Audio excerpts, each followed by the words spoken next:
जागरणजोश.com के इस वीडियो में आप सभी का स्वागत है। मैं हूं सैयद सोबान।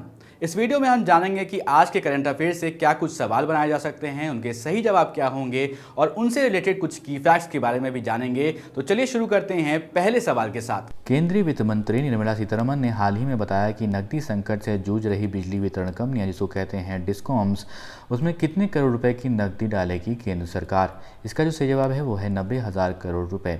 जैसा कि दोस्तों आप जानते ही हैं, 20 लाख करोड़ रुपए का आर्थिक पैकेज का ऐलान किया गया था प्रधानमंत्री नरेंद्र मोदी के ज़रिए, और उसके बाद प्रेस ब्रीफिंग करी गई। फिनेंस मिनिस्टर जो निर्मला सीतारमण हैं उनमें उन्होंने कई सारे अहम फैसले लिए हैं। उसके बाद कल की अगर तारीख की बात करें तो कल फिर एक बार प्रेस कॉन्फ्रेंस की फिनेंस मिनिस्टर ने, और उन्होंने किसानों के लिए भी कई बड़े फैसले लिए हैं। यहाँ पर दोस्तों आपको बता दें कि वित्त मंत्री निर्मला सीतारमण ने कहा कि अर्थव्यवस्था का चक्र घुमाने के लिए बिजली वितरण कंपनियों का संकट दूर किया जाना चाहिए, और उन्होंने ये भी कहा कि बिजली वितरण कंपनियों को उनकी होने वाली लेनदारी के एवज में 2 समान किस्तों में नकदी उपलब्ध कराई जाएगी। उन्होंने कहा कि सार्वजनिक क्षेत्र की कंपनियों पावर फाइनेंस कॉरपोरेशन, जिसे कहते हैं पीएफसीज, और जो ग्रामीण विद्युतीकरण निगम है जिसे कहते हैं आरईसी, उसके ज़रिए यह राशि उपलब्ध कराई जाएगी। इसके वितरण कंपनियां बिजली उत्पादन और पारेषण कंपनियों को उनके बकाये का भुगतान कर सकेंगी। ये अहम फैसले लिए गए हैं फिनेंस मिनिस्टर की तरफ से और केंद्र सरकार की तरफ से, जिसमें कि अब जो इकोनॉमी है इंडिया की, उसको ट्रैक पर लाना बहुत ही ज़्यादा ज़रूरी है। इसीलिए ये फैसले लिए जा रहे हैं जिससे कि जो जनता है उसको आसानी हो सके।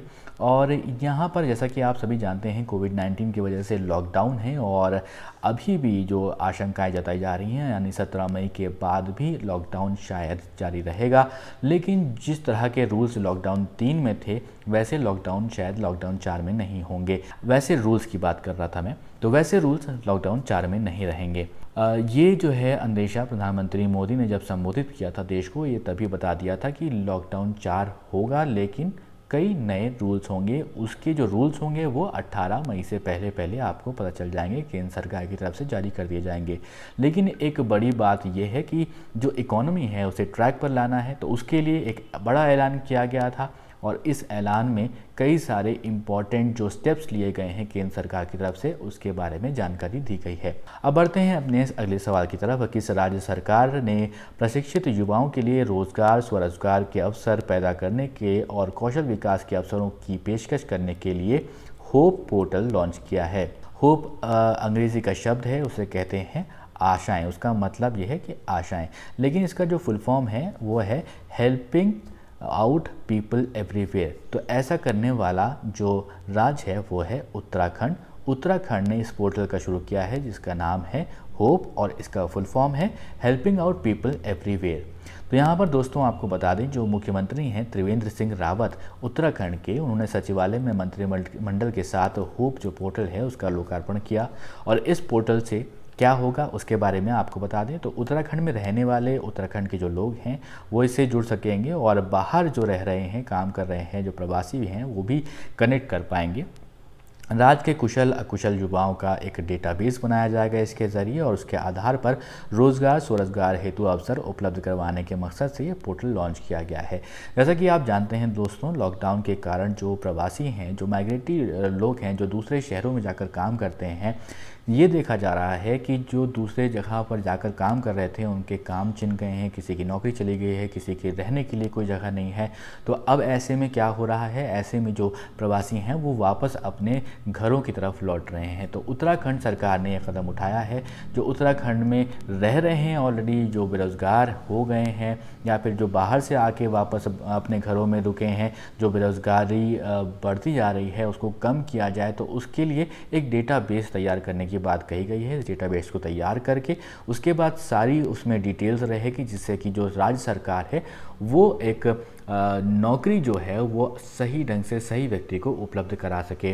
तो यहाँ पर आपको बता दें, hope.uk.gov.in पोर्टल में लॉगिन करके आप देख सकते हैं कि ये एक आसान सा इसमें फॉर्म दिया गया है, उसको आप फिलअप करेंगे, डुप्लीकेसी ना हो और एक्यूरेट डेटा मिले, इसलिए इसमें जो है आपसे आधार नंबर भी मांगा जाएगा, जिसमें कि कोई भी एक ही जो पूरी डिटेल्स हैं वो सेम डिटेल्स ना हो, डुप्लीकेसी ना हो, इसलिए आपसे आधार नंबर भी मांगा जाएगा, क्योंकि आधार नंबर सबके अलग होते हैं।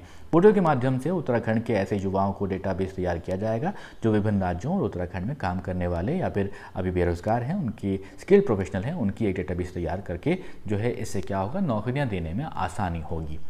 अब बढ़ते हैं दोस्तों अपने अगले सवाल पर, लेकिन उससे पहले एक ज़रूरी सूचना आप सभी के लिए। हमारी वेबसाइट jagranjosh.com पर अगर आप करंट अफेयर्स पढ़ना चाहते हैं तो आपको अपने ब्राउजर में टाइप करना है www.jagranjosh.com, जिसके बाद आपको हमारी वेबसाइट का होम पेज नजर आएगा। इसके बाद आपको करंट अफेयर्स के टैब पर जाना है। ड्रॉप डाउन में आपको मंथ वाइज करंट अफेयर्स मिल जाएंगे, जहां आप मंथ के हिसाब से करंट अफेयर्स पढ़ सकते हैं। जब आप करंट अफेयर्स टैब पर क्लिक करेंगे तो आपको कुछ इस तरह से पेज नजर आएगा। अगर आप कैटेगरी वाइज करंट अफेयर्स पढ़ना चाहते हैं तो आप अपनी पसंद के हिसाब से कोई भी कैटेगरी चूज कर सकते हैं, जिसमें latest, national, international, sports, technology और इकोनॉमी जैसी कैटेगरीज मौजूद हैं। अब बढ़ते हैं अपने दोस्तों अगले सवाल की तरफ। प्रधानमंत्री कार्यालय पीएमओ ने बताया है कि पीएम केयर्स फंड ट्रस्ट ने कोरोना वायरस संक्रमण से लड़ने के लिए कितने करोड़ रुपए आवंटित किए हैं। इसका सही जवाब है वो है 3100 करोड़ रुपए। जो पीएम केयर की बात हो रही है दोस्तों, आपने भी हो सकता हो इसमें कुछ धनराशि का योगदान किया हो। बहुत सारे जो ऐसे कलाकार हैं उन्होंने भी पीएम केयर में योगदान दिया है और इससे क्या हो रहा है, इससे जो कोविड डिजीज़ से लड़ने में मदद हो रही है, जो पैसा आ रहा है उसके लिए यहाँ पर एक जानकारी निकाली गई है पीएमओ की तरफ से, प्राइम मिनिस्टर ऑफिस की तरफ से, जिसमें कि बताया गया है 3100 करोड़ रुपए का पूरा ब्यौरा। यहाँ पर दोस्तों आपको बता दें कि पीएम मोदी के आह्वान पर देश का खास से लेकर आम लोगों को जमकर दान दिए हैं इसमें। और प्रधानमंत्री कार्यालय ने बताया कि इस फंड में कोरोना के खिलाफ लड़ाई के लिए 3100 करोड़ रुपए आवंटित किए गए हैं। प्रधानमंत्री कार्यालय के मुताबिक अब ये 3100 करोड़ रुपए हैं, उनको 3 भागों में बांटा गया है। तो एक भाग में अगर हम देखें तो 2000 करोड़ रुपए किसके लिए दिए गए हैं, वेंटिलेटर खरीदने के लिए दिए गए हैं। वहीं पर 1000 करोड़ रुपए जो है प्रवासी जो मजदूर हैं उन पर खर्च किए जाएंगे, उनके खाने पर, उनके ट्रैवल पर, इन सब चीज़ों पर खर्च किए जाएंगे। इसके अलावा 100 करोड़ रुपए जो है वो वैक्सीन जो तैयार की जा रही है जो कोविड डिजीज़ के लिए, कोविड-19 डिजीज़ के लिए, उस पर जो है 100 करोड़ रुपए खर्च किए जाएंगे। तो टोटल अमाउंट कितना है, 31 करोड़। हम किसकी बात कर रहे हैं, पीएम केयर की बात कर रहे हैं। ये जानकारी किसने दी है, ये जानकारी दी है हमें पीएमओ ऑफिस ने। अब बढ़ते हैं अपने अगले सवाल की तरफ। केंद्र सरकार ने चालू वित्त वर्ष की शेष अवधि के लिए देश के अंदर किए जाने वाले विभिन्न प्रकार के व्यावसायिक भुगतान पर टीडीएस और टीसीएस दर कितने प्रतिशत कम कर दिया है। इसका सही जवाब है 25%, यानी कि 25%। यहाँ पर दोस्तों आपको बता दें कि वित्त मंत्री सीतारमण जो हैं उन्होंने कहा कि 14 अप्रैल 2020 से लेकर 31 मार्च 2021 तक टीडीएस और टीसीएस की मौजूदा दर में 25% की कटौती की जाएगी। ये कटौती ठेकेदारों को किए जाने वाले भुगतान, ब्याज भुगतान, किराया, लाभांश, कमीशन अथवा ब्रोकरेज सभी पर लागू होगी। ये सभी टीडीएस और टीसीएस की दरों में 25% कमी के लिए पात्र होंगे। उन्होंने कहा कि इससे करीब 50,000 करोड़ रुपए करदाताओं के हाथ में बचेंगे, जो सामान्य स्थिति में टीडीएस और टीसीएस के रूप में सरकार के खाते में जाते हैं। टीडीएस की दरें 1% से लेकर 30% तक होती हैं। अब बढ़ते हैं अपने अगले सवाल की तरफ। पाकिस्तान क्रिकेट बोर्ड ने किस बल्लेबाज को राष्ट्रीय टीम का वनडे कप्तान नियुक्त किया है। इसका सही जवाब है बाबर आजम। यहाँ पर दोस्तों आपको बता दें कि पाकिस्तान क्रिकेट बोर्ड पीसीबी ने बल्लेबाज बाबर आजम को राष्ट्रीय टीम का वनडे कप्तान नियुक्त किया है और साथ ही साथ ये वनडे इंटरनेशनल के साथ T20 की भी कप्तानी करेंगे। इसके अलावा आपको बता दें दोस्तों, जो टेस्ट मैच होते हैं, टेस्ट मैच के कप्तान अजहर अली हैं। बाबर आजम ने अभी तक 26 टेस्ट मुकाबले 45.12 के औसत से 1850 रन बनाए हैं। वहीं वनडे की बात करें तो 74 मुकाबले में 54.17 के शानदार औसत के साथ 3,359 रन उन्होंने बनाए हैं, जबकि T20 क्रिकेट में खेले 38 मुकाबलों में 50.72 के औसत से 1,471 रन उन्होंने बनाए हैं। अब बढ़ते हैं अपने अगले सवाल की तरफ। विश्व आर्थिक मंच यानी कि वर्ल्ड इकोनॉमिक फोरम के वैश्विक ऊर्जा संक्रमण सूचकांक 2020 में भारत कितने स्थान पर पहुंच गया है। इसका सही जवाब है वो है 74। यहाँ पर दोस्तों आपको बता दें WEF के बारे में, विश्व आर्थिक फोरम स्विट्जरलैंड में स्थित एक गैर लाभकारी संस्था है। इसका मुख्यालय जो है वो कहाँ पे है? इसका मुख्यालय है जेनेवा में, स्विट्जरलैंड में।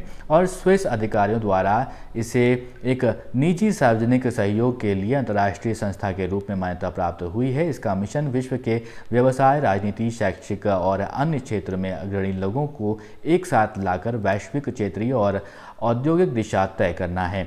इसका जो ये जो इसको फाउंड किया गया था वो किया गया था 1971 में, और इसके जो अभी CEO हैं वो हैं क्लास एम श्वाब। आपको बता दें स्वीडन ने लगातार तीसरे साल एनर्जी ट्रांजिशन इंडेक्स में शीर्ष स्थान हासिल किया है, और उसके बाद जो 2 स्थान हैं उसमें स्विट्जरलैंड और फिनलैंड है। तो टॉप 3 में स्वीडन हो गया, स्विट्जरलैंड हो गया और फिनलैंड है। इसके तहत दुनिया के देशों और द्वारा ऊर्जा सुरक्षित और सतत पर्यावरण को बनाए रखने के लिए का उल्लेख किया जाता है। इसमें विभिन्न देशों के प्रदूषण स्तर का आकलन भी किया जाता है। WEF स्विट्जरलैंड में स्थित एक गैर लाभकारी संस्था है, जैसा कि मैंने आपको पहले भी बताया, और इसका मुख्यालय जो है वो कहाँ है? जेनेवा में है। स्विस अधिकारियों द्वारा इसे एक निजी सार्वजनिक सहयोग के लिए एक अंतर्राष्ट्रीय संस्था के रूप में मान्यता प्राप्त हुई है। बढ़ते हैं अपने अगले सवाल की तरफ। ब्रिक्स देशों के न्यू डेवलपमेंट बैंक यानी कि NDB ने कोरोना वायरस महामारी से लड़ने के लिए किस देश को $1 अरब की आपातकालीन सहायता ऋण राशि दी है? इसका जो सही जवाब है वो है भारत। यहाँ पर दोस्तों आपको बता दें कि इस राशि का इस्तेमाल जो है इस महामारी से होने वाली मानवीय, सामाजिक और आर्थिक नुकसान को कम करने के लिए किया जाएगा। NDB के निदेशक मंडल ने 30 अप्रैल को भारत के लिए आपातकालीन सहायता कार्यक्रम ऋण को मंजूरी दी थी, और इसका उद्देश्य क्या था वो समझते हैं। इसका उद्देश्य था कि कोरोना वायरस महामारी के कारण होने वाले मानवीय, सामाजिक और आर्थिक नुकसान को कम करना। यहाँ पर दोस्तों आपको बता दें कि शंघाई में जो ये NDB बैंक है इसकी स्थापना ब्रिक्स देशों ने की थी। अब ब्रिक्स देशों में कौन कौन से देश शामिल हैं? ब्राज़ील शामिल है, रूस, भारत, चीन, दक्षिण अफ्रीका। और दक्षिण अफ्रीका से पहले इसको ब्रिक कहा जाता था, और जब साउथ अफ्रीका इसमें ऐड हो गया तो इसको ब्रिक्स कहा जाने लगा। इसमें NDB की जो स्थापना है वो 2014 में की गई थी, और इस समय इसका नेतृत्व जो है दिग्गज भारतीय बैंकर KV कामत कर रहे हैं। अब बढ़ते हैं अपने अगले सवाल की तरफ। किस राज्य सरकार ने कोरोना के खिलाफ लड़ाई में 30 दिनों तक अपनी सेवा देने वाले सभी पुलिसकर्मियों को करमवीर पदक से सम्मानित करने का फैसला लिया है? इसका सही जवाब है मध्य प्रदेश। मध्य प्रदेश की सरकार ने ये कदम उठाया है। मध्य प्रदेश में कोरोना के खिलाफ लड़ाई में 30 दिनों तक अपनी सेवा देने वाले सभी पुलिसकर्मियों को करमवीर पदक से सम्मानित किया जाएगा। वहीं मध्य प्रदेश में शहीद और अन्य मृतक पुलिसकर्मियों के परिवारों की समस्या को अब हेल्प डेस्क के माध्यम से हल किया जाएगा। भोपाल में पुलिस मुख्यालय में हेल्प डेस्क की स्थापना की गई है। राज्य की पुलिस FIR दर्ज करने के लिए शिकायतकर्ताओं के घरों का दौरा करेगी। इसके बारे में हम आपको पहले ही जानकारी दे चुके हैं। अब दोस्तों वो सवाल जिसका जवाब आपसे हमने पिछले वीडियो में पूछा था, मनमीत सिंह वालिया का 58 साल की उम्र में निधन हो गया, वे किस खेल से संबंधित थे? इसका सही जवाब है टेबल टेनिस। आप में से बहुत सारे दोस्तों ने इसका सही जवाब दिया था। आप ये बता दें यहाँ पर दोस्तों कि वे पिछले लगभग 2 साल से ALS यानी कि एमियोट्रोफिक लेटर स्क्लेरोसिस से पीड़ित थे। इस बीमारी में मांसपेशियां कमज़ोर हो जाती हैं और शरीर की मूवमेंट पर असर पड़ता है। मनमीत सिंह 58 साल के थे। मनमीत सिंह साल 1980 के दशक के सबसे शानदार खिलाड़ियों में से एक थे। साल 1989 में हैदराबाद में पुरुष एकल फाइनल में S श्रीराम को हराकर राष्ट्रीय चैंपियन बने थे। वे साल 1981 से लगातार 4 साल राष्ट्रीय चैंपियनशिप के फाइनल में पहुंचे, लेकिन खिताब नहीं जीत पाए थे। अब दोस्तों एक सवाल आपके लिए, जिसका जवाब आपको हमें कमेंट बॉक्स में लिख कर देना है। किस सोशल मीडिया कंपनी ने स्थायी तौर पर अपने कर्मचारियों को वर्क फ्रॉम होम यानी कि घर से काम करने की इजाज़त दे दी है? आपके ऑप्शन हैं फेसबुक, ट्विटर, लिंक्डइन या फिर इंस्टाग्राम। आप अपने जवाब हमें कमेंट बॉक्स में लिख कर दीजिए। अगर ये वीडियो आपको अच्छा लगा हो तो इस वीडियो को लाइक करें, इस वीडियो को ज़रूर शेयर करें, और अभी तक आपने हमारे चैनल को सब्सक्राइब नहीं किया है तो ज़रूर सब्सक्राइब करें और देखते रहें जागरण जोश.com।